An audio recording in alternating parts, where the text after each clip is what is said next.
Hey guys, what is up? It is me, Rosmo. This video is sponsored by Tokyo Treats. Get more details about it at the end of the video that you probably would be interested in. So keep watching. A couple of weeks ago, I was planning to review a movie that had miniature people, magic, and a little bit of romance. And sad to say, I've forgotten the title of it. With very vague things to work off of, I remembered your suggestions and suddenly thought of reviewing the movie Strange Magic. I didn't intend to review that, but I ended up doing it since it was an interesting movie and it fit the vague descriptions from my memory. What I actually wanted to review was the movie made by the same studio that had miniature people, magic, and a little bit of romance, and that movie is titled Epic. Now, I've seen Epic before, and it wasn't really memorable to me as a kid, but now I'm wondering why? Because after watching it now, it's a really solid movie. Now, for this review, I'm not gonna do a recap at the start since I only do that if I wanted to do revisions with Rosmo, or if I didn't want you guys to be subjected to sitting through a whole film if it's not worth it. But this time,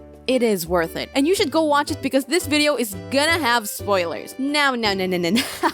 Time to talk about this polished piece of art made by Blue Sky Studios. It was made back in 2013 with a loaded cast. This movie has Amanda, Josh Hutcherson, Beyonce, Pitbull, and Steve Tyler to name a few. I'd say the movie did well on the box office because with a budget of $93 million, they earned about $268 million worldwide. It did surprisingly well considering the animated movies released that same year, which were Despicable Me 2 and Monsters University, which were both sequels or prequels to beloved franchises.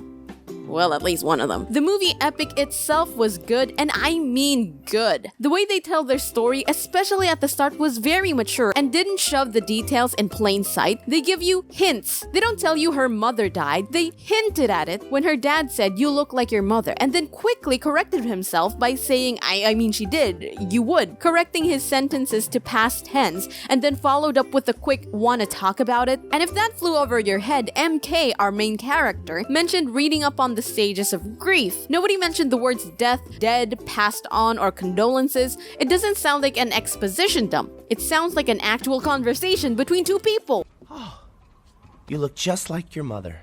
Well, I mean, like she did. I mean, you would, if, you know, I mean, do you want to talk about it? If that's... Thanks, what? But I've been reading up on the 5 stages of grief. I'm working through them myself.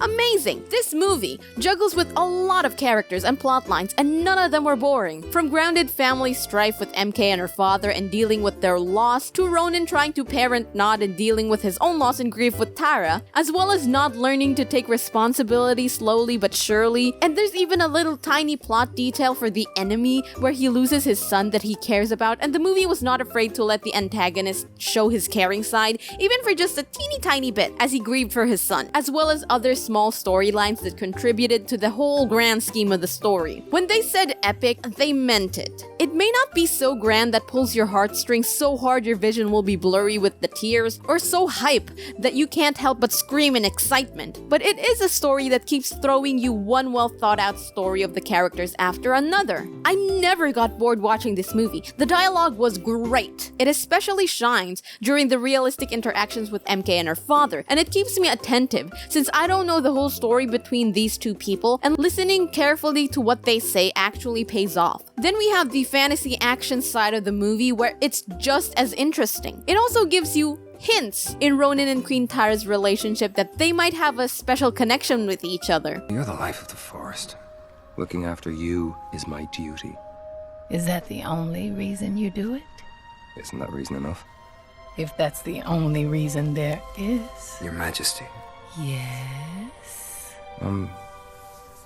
Not ticklish. Oh, you used to be. Very well. Queen is dead. What? How? Bug and ambush. Ronan, I don't know what to say. She was your... I'm sorry. It's vaguely alluded, but not outright stated if they have a relationship or not, and it works really well. It's not focused so much on the romance since there's so much to delve into, but it doesn't set it aside and puts enough attention to it to tell a lot about Ronan's character, agenda, as well as telling something about Tara as a person. I mentioned in my Strange Magic review, a movie made by the same studio, that they had great world building, and I could definitely say the same for Epic. Blue Sky Studios really shined when it comes to creating a new world, a different, more magic magical setting. They have rituals for the pod, choosing the next queen, two kingdoms completely opposite from each other, birds as transportation, custom armor against the bogs, archive of everything that happens. They thought a lot in this movie, and it pays off because along with good characters, we get an idea of where they are and what kind of world it is, and it's fascinating. As awesome, action-packed, and dramatic this movie is, it also has lighthearted moments and some jokes that were actually good. My favorite was definitely the archive joke. Is this event being recorded? Right now? Of course. Is this? Yes. How about this? Yup. That should be it right here. Thanks, Marty. This movie spares no time in introducing the relationships of each character early on in the movie, so you know who's who to whom and how they deal with each other. We get that MK and her father aren't that close, and you can see both of them struggling to actually get along as well as they hope. We get introduced with Nod and Ronan in a high-paced situation that shows off the relationship as a mentor and apprentice and the motivations behind each character. I guess if there's any of the stories that are weak, it's definitely the romance subplot of MK and Nod. I know romance is a hit or miss, and it's even more obvious when it's not done well, and I do get that they're supposed to be the young reckless couple who just started having a budding romance with each other, but it wasn't handled as well as how Tara and Ronan were. They did have their moments, but the movie missed out on one scene that would have made it more impactful for them to be together, and I'll talk about that later in my revisions with Rosmo. Yeah boy, we're gonna have revisions with Rosmo in this review. All I can say is that the story was well put together and I really enjoyed it. What added even more to my enjoyment of this movie was the animation. It surprised me, but this movie had epic fight scenes. They really went all ham on the fight scenes, especially on Queen Tara. They really made use of the character being able to grow plants and use them as she decides, as well as using that fight to foreshadow the next queen. Yeah, there were plenty of hints, but this one gave us a bit more reason to believe and trust that she could be the next queen because she is just as brave as Tara was. I absolutely love the scene of those two interacting, even if it was just for a brief moment. Before I jump right into talking about the characters, which I am very excited about, I want to mention the designs of the characters since I think it's really nice. It's not overly cute or pretty for marketing purposes or exaggerated proportions, and I mean there's nothing wrong with having those because those aspects help boost up the theme and the vibe a movie is going for, and what Epic is going for is grounded but also magical, and I think the style is really perfect for the movie. I also like how they were not afraid to make the other characters look wonky and not cutesy or eye-pleasing. Their designs are based off of the characters' attitudes first and foremost, like how Ronan is big and buff because he has to be alert all the time and to be in tip-top shape to do his job, or how MK's dad is skinny and has wrinkles, pointing to his age, as well as being hyper-focused on his research, which is why he wouldn't be focusing much on his diet or organizing in his room as well. I have to give props to the movie for making me like the characters and care about them, except for maybe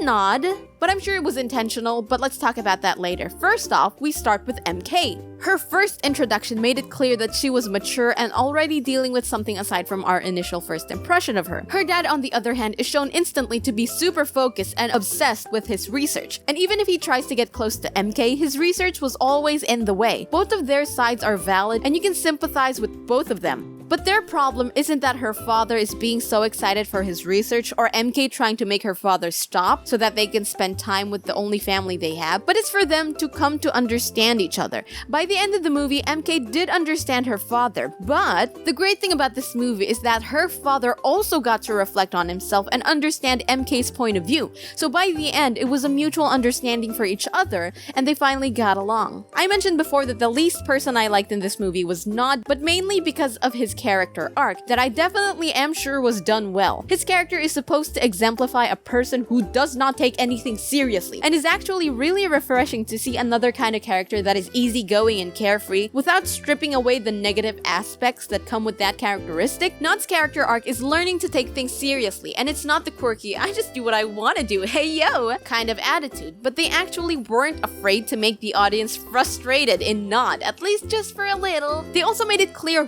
why he doesn't take things seriously, it's not to get under Ronin's skin or that he just wants to do things that he likes and only that. No, he listens to Ronin and continues to be a Leafman until this point where he just went and dropped the role entirely. Which is understandable since it's not like it's his life dream to be a Leafman. He doesn't take things seriously because it doesn't affect him. And it was hinted, or at least you can notice how much changed in him when Ronin told him about Queen Tara passing away. Nod usually jokes around even when he's getting scolded, but this time he expresses sympathy to Ronin firstly, and then follows up with, What's gonna happen to us?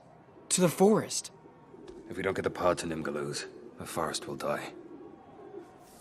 Let me grab my saddle. And throughout the journey after that point, you see Nod actually mature and handle things well, even just by a little bit. It's not that he can't, he just never found a reason to, which is what Ronin mentioned at the start of the movie. You know what? I'm thinking maybe I'm just not cut out for this. That's the problem. You are cut out for it. And I'm tired of waiting for you to prove it. Get a bird and get back to Moonhaven or you're done. Then we have Ronin, who is an interesting character because they could have easily made him the generic tough serious character, but they gave us this serious but chill dude. Yeah, he's serious at work, but they gave us times where he actually jokes around even in tough situations, not in an arrogant, oh I'm so much better than you that I can chill type of way, but he generally is just a cool guy. He's not stone cold and even understands MK's situation when she first shrunk, even though he just lost the love of his life. And can I just add that when I first saw Nod, I thought he was like the cheap Walmart Flynn Rider because he seemed more immature, but because of his character arc, of course. But even if we did not have a Flynn Rider to simp for, may I present Ronin. Ronin is the best bet, ladies. I'm not saying anything, I'm just, yeah. Anyway, I finally get to talk about Tara. She was gone for the rest of the movie after her death, but she did play a big role and a great role at that. Tara is the queen of the forest and keeps everything in check, so if the bugs destroy the plants, she heals it back instantly. Not only does she put others first, as well as putting herself on the forefront of danger to save her people, she's also brave and has this childlike wonder to her. And I love her character so much, okay? Her passing away in the movie didn't leave an impact. At the very least, it did make me have an Amber Heard court face for like a quick second, but the way it affected the people around did make her death weigh a bit more than just killing off a character we know for a couple of minutes. Queen Tara was played by Beyonce, and I watched the interviews with the voice actors, and her interview was the one that stood out to me. Because if you watch the interview, I'll link the video in the description, but the whole time she spoke about Tara and her experience in voice acting, it was obvious that she was enjoying herself and amazed at the outcome. The animators based much of their work on footage of us recording our lines, so my facial expressions and body language have become a part of Tara. Not ticklish. Oh, you used to be. Well, that's one way to go. How about that one? While watching the movie, I had no idea who was voicing Tara, and I wasn't a big fan of Beyonce or know anything about her to recognize in an instant, but watching Tara made me feel like she has a bit of something from someone. Like the character is personalized, or they brought the voice actor's energy into the character. You know, like how so much of Ito's personality is boosted up because of Max Mittelman. His voice actor adds more of his personal flair to the character. Yeah, that's what happened to Tara. Now let's talk about MK's father. He played a brief role in this, but I do like how he is written. Every moment he has on screen expresses a lot of character. You can see his enthusiasm for his research, and every interaction with MK, you can see that he's really trying to connect with her. Even if it's just the usual awkward dad kind of effort, for effort still. His character arc is mostly choose between MK or his research, and by the middle part, he kind of did get to that point where he gives up his research because he thought he'd lost the only family he has left, instead of being stubborn and continuing his research. You see, in that scene, he does care for his daughter more than his life's work that costed him his marriage. He chose his daughter, and I think that's a beautiful arc that complements MK's, because her arc is to understand her father and stick by him. And by the end, both arcs meet and they both saw things in each other's perspective, and I honestly just really love this part of the movie. MK and her dad's reconciliation, best part. Speaking of relationships and MK, her relationship with Nod. I said I wanted to mention something here, and I guess it's time to talk about it now. It was half-baked, I guess is the term to describe it. It doesn't feel too forced, yet it doesn't feel natural either. Also, a hug at the end rather than a kiss would be cuter, but let's not get into the little details. Hear me out. It could have worked. MK and Nod had a moment where Nod shares some personal things about his father, and in return to him being open to her, MK empathizes and expresses that she feels the same way. And we see a shot of Nod taking what she said in. You know, not everyone can do it. You have to be gentle to ride a deer. My dad taught me how. It's one of my best memories of him. You must really miss him. I know how that feels. So we got that moment of knowing more about Nod and MK understanding him more. Great! We're gonna have the same intimate sweet level when Nod learns about MK's situation with her father, right? Right? It's his life's work. He's my dad. You got a problem with stompers? A stomper squashed my uncle. Oh my gosh, really? No, I'm messing with you. Too far? Too far? Too far? This would have been a perfect time for him to connect with MK. The previous scene I showed, they had a connection, but it was mainly about Nod and what he's dealing with and his feelings about his father. And I can understand him making fun of the stomper since Ronan is also doing it, and even after he finds out it was MK's father, which she expressed to him before this scene that she misses her dad, he goes on to joke about it still. I guess it says a lot about his character being immature, but at this point, if he was mature about it, it would help his character arc as well as deepen the connection between him and MK. The only thing they have going for them in this movie with MK and Nod is that they have fun banter, but they don't have that intimate personal connection with each other in the movie yet, or at least not enough, and them bonding over talking about their fathers was a great way to start that. And you would have thought Nod would have stopped and empathized with MK when she clearly looked angry for making fun of her father, who at this point, Nod knows she misses a lot. But nope. Time to pull out the immature card after 50% character development and make fun of MK's dad for looking stupid. Bromigo. Even Ronan noticed that and stopped making fun of the topic. After MK said he's my dad, you can clearly see the look on his face that he did an oopsie and stopped. He's my dad. He what? Now, with that context in mind, let's start with the revisions with Rosmo. Let's start with after MK shouts that it's her dad. Instead of laughing it off, he could have raised an eyebrow and have a little chuckle, because we can't forget that it's in his character to be carefree. The line goes as the movie sets, except get Nod's freaking smug expression out of here, and replace it with confusion, all the while trying to keep things light, like he always does. And when Ronan confirms it, the smile goes away from Nod's face. So when MK asks you got a problem with stompers, that's the time where she walks away right then and there out of frustration, and we get the scene where she walks to look at her dad. And if only Nod had the chance to see this face MK was making, it would have been a whole different vibe. This time, we get MK talking about her father and Nod sympathizing with her. So we get two scenes that have a give and take between the two relationships while they blossom. I get why they made the scene the way that it is though. The joke is funny about having a sudden backstory and then shouting psych, but the movie already has plenty of good jokes. They can spare to lose this one for more characterization, you know? Anyway, what do I rate this movie? I'll be honest, I forgot to rate the previous movies I reviewed, but this one is a really fun movie, and if you guys didn't heed my warning before watching this review, then go watch the movie. It's well put together, and I really liked it. Like, I really liked it, guys. So, take it from me, it's a really good movie. Now, before I spoil you guys on what my next movie review is about, let's open some boxes that's filled with Japanese goodies. Before you click off, the theme for this month's Tokyo Treats box is Shibuya. And I'm legitimately excited to show you guys this box because it is my favorite box so far. Tokyo Treats is a Japanese subscription box that delivers monthly boxes with exclusive Japanese snacks right to your doorstep. And no, this is not the long-awaited face reveal. I already revealed my face on Instagram, so there's nothing to hide. Also because the sponsor needed a shot of me eating, so you can thank them for the face reveal. Now, if you're new here, when you open the bright orange box, you first get a magazine telling you what's inside the box, since most of them, if not all, are in Japanese. We got got the Kit Kat pudding that tastes amazing than regular Kit Kat. Come on, guys. The scone quattro cheese, mannequin cookies and cream waffle, which I ate with ice cream and it tastes amazing. Texas corn pottage puffs and spicy tomato Napoleon pasta, to name a few included in the box. I tried a few snacks. First was the quattro cheese, which tastes like the middle ground between Cheetos and cheesy, and I like it. I love me my cheese and I love me my chips, so I enjoyed this a lot. Next, I tried the caramel popcorn soda, and I was so scared to drink it because I expected it to taste extremely sweet, and I'm not a fan of that. But I sniffed it and it smelled good, so I took a gulp and it was good. What the frick? You know that tingling sensation when you drink soda? Yeah, it's that, but amplify it a little bit more. No,